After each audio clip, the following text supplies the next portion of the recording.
Pengertian dari Mann-Whitney itu sendiri yaitu teknik yang dipakai untuk mengetes signifikansi perbedaan antara dua populasi. Mann-Whitney khusus untuk dua sampel yang independen. Persyaratannya antara lain yaitu data berskala ordinal interval rasio, terdiri dari dua kelompok yang independen atau saling bebas. Data kelompok 1 dan kelompok 2 tidak harus sama banyaknya. Data tidak harus berdistribusi normal sehingga tidak perlu uji formalitas. Langkah-langkah pengerjaan: yang pertama, merumuskan hipotesis. Yang kedua, statistik uji. Tentukan nilai M dan N, ranking bersama kedua kelompok sampel, tentukan nilai Wx-nya. Menghitung rata-rata Wx dan variansi Wx. Untuk merumuskan nilai Z sebelum perhitungan Z ini ada dua cara perhitungan, yaitu perhitungan non-TICE dan perhitungan TICE, di mana perhitungan non-TICE tidak memperhatikan nilai seri yang ada pada data, dan perhitungan TICE dengan faktor koreksi memperhatikan nilai yang seri pada data. Baik perhitungan non-TICE dan TICE memiliki rata-rata Wx yang sama. Perbedaan dari kedua jenis perhitungan ini pada rumus variansi Wx-nya. Berikut rumus menurut perhitungan non-TICE. Jika Wx kurang dari rata-rata Wx, maka H ditambah 0,5. Jika Wx lebih dari rata-rata Wx, maka H dikurangi 0,5. Sedangkan pada perhitungan TICE, kita perlu membuat tabel yang berisi grouping, value, rank, serta TJ. Tabel tersebut bertujuan untuk mempermudah perhitungan variansi Wx. Grouping menandakan ada beberapa grup nilai seri pada suatu data. Value yaitu skor seri yang ada pada data. Rank yaitu ranking dari hasil perhitungan. Serta TJ, jumlah berapa banyak suatu nilai ranking yang seri.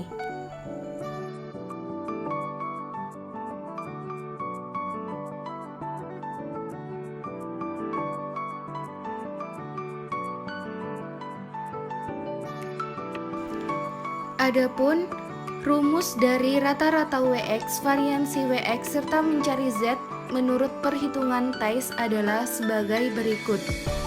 Jika Wx kurang dari rata-rata Wx, maka H ditambah 0,5. Jika Wx lebih besar dari rata-rata Wx, maka H dikurangi 0,5.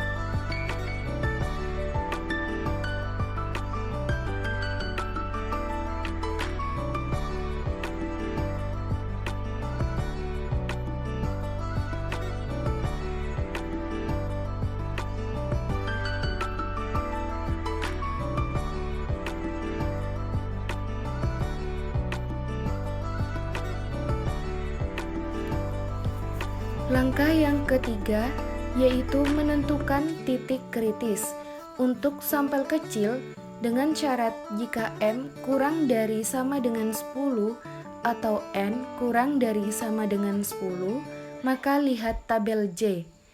Untuk sampel besar, jika M lebih besar 10 atau N lebih besar 10, gunakan rumus Z dan lihat tabel distribusi normal atau tabel A. Langkah yang keempat yaitu kesimpulan. Kesimpulan ditentukan dari H0 diterima atau ditolak. H0 diterima, tidak ada perbedaan yang berpengaruh. H0 ditolak, ada perbedaan atau pengaruh dari statement yang diberikan. Contoh soal uji Mann-Whitney adalah sebagai berikut. Dilakukan penelitian untuk mengetahui adakah perbedaan tingkat motivasi antara mahasiswa tingkat awal angkatan 2017 dengan mahasiswa tingkat akhir angkatan 2014 yang akan menjalankan skripsi pada Fakultas Psikologi. Peneliti menggunakan sampel 20 mahasiswa angkatan 2017 dan 15 mahasiswa angkatan 2014, Fakultas Psikologi. Selanjutnya, kedua kelompok mahasiswa tersebut diukur tingkat motivasinya dengan menggunakan sebuah instrumen yang terdiri dari beberapa butir pertanyaan. Skor penilaian tertinggi adalah 50 dan penilaian terendah adalah 0. Diperoleh data sebagai berikut. Dengan menggunakan taraf alfa sama dengan 5%, ujilah apakah terdapat perbedaan tingkat motivasi antara mahasiswa tingkat awal angkatan 2017 dengan mahasiswa tingkat akhir angkatan 2014 yang akan menjalankan skripsi pada Fakultas Psikologi. Jawaban dari contoh soal tersebut jika dihitung dengan perhitungan manual, yaitu langkah pertama merumuskan hipotesis. H0 tidak terdapat perbedaan tingkat motivasi antara mahasiswa tingkat awal angkatan 2017 dengan mahasiswa tingkat akhir angkatan 2014. H1 terdapat perbedaan tingkat motivasi antara mahasiswa tingkat awal angkatan 2017 dengan mahasiswa tingkat akhir angkatan 2014. Langkah yang kedua yaitu statistik uji. M kecil sama dengan 15 mahasiswa angkatan 2014, N kecil sama dengan 20 mahasiswa angkatan 2017, WX sama dengan 407,5, rata-rata WX sama dengan M dikali N besar tambah 1 tutup kurung bagi 2 hasilnya 270. Untuk perhitungan non-TICE, variansi WX sama dengan akar M kali N dalam kurung N plus 1 dibagi 12 hasilnya sama dengan 30. WX lebih besar daripada rata-rata WX sehingga H sama dengan minus 0,5. Untuk Z sama dengan WS plus min 0,5 dikurangi rata-rata WX per variansi WX, hasilnya 4,5. Sedangkan untuk perhitungan TICE, buatlah tabel sebagai berikut.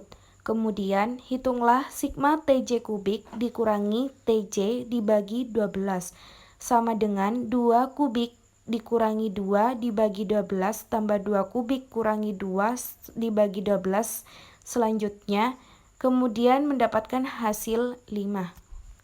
Kemudian hasil sebelumnya dimasukkan dalam rumus variansi WX sehingga WX ditemukan 29,97. WX lebih besar rata-rata WX sehingga H sama dengan minus 0,5. Kemudian mencari Z sama dengan WX kurang lebih 0,5 kurangi rata-rata WX per variansi WX.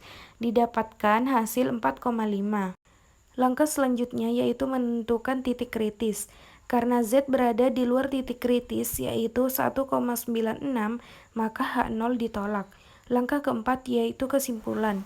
Terdapat perbedaan tingkat motivasi antara mahasiswa tingkat awal angkatan 2017 dengan mahasiswa tingkat akhir angkatan 2014 yang akan menjalankan skripsi pada Fakultas Psikologi.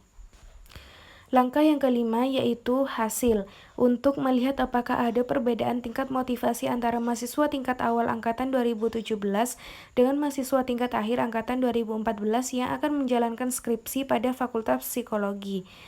Dengan rata-rata WX sama dengan 270, variansi WX sama dengan 30. Berdasarkan hasil pengujian hipotesis melalui statistik uji Mann-Whitney, membuktikan bahwa ada perbedaan tingkat motivasi antara mahasiswa tingkat awal angkatan 2017 dengan mahasiswa tingkat akhir angkatan 2014 yang akan menjalankan skripsi pada Fakultas Psikologis.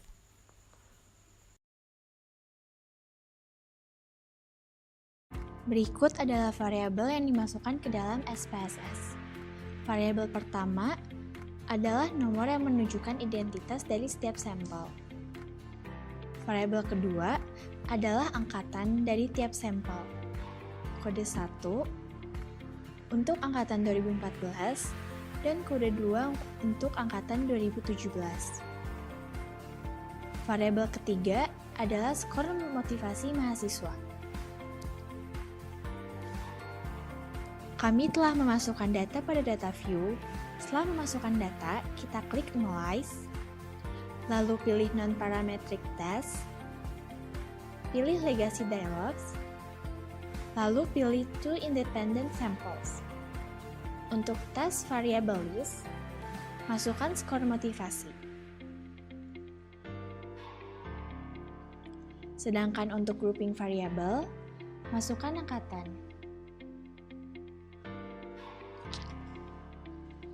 Lalu, masukkan angka 1 pada grup 1 dan masukkan angka 2 pada grup 2.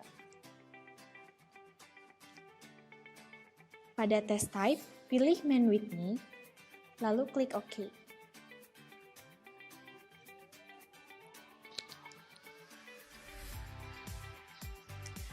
Berikut adalah hasil pengolahan data SPSS yang didapat dari uji Mann-Whitney. Terdapat Z sama dengan minus 5,004 dan P sama dengan 0,001. Hasil pengerjaan SPSS dengan langkah yang pertama adalah merumuskan hipotesis dengan H0 tidak terdapat perbedaan tingkat motivasi, H1 terdapat perbedaan tingkat motivasi. Langkah yang kedua adalah statistika uji. MW sama dengan minus 5,004, P-value sama dengan 0,001. Langkah 3 adalah kriteria uji. H0 ditolak jika P-value kurang dari alfa, 0,001 kurang dari 0,05, maka H0 ditolak. Langkah keempat adalah menentukan kesimpulan.